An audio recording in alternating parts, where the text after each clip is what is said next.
والله كل حاجه تحسها في الساندوتش ده بريميوم كده، سواء لحمه، مشروم، جبن، عيش.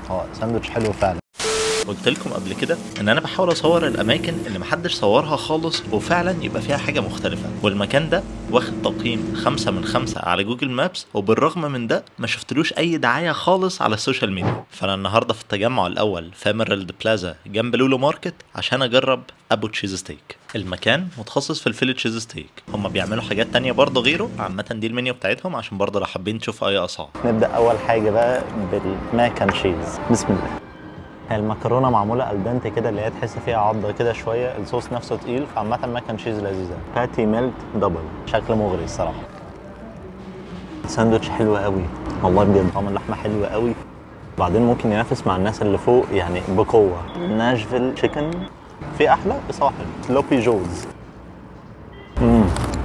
العيش حلو قوي، الميكس اللي جوه ده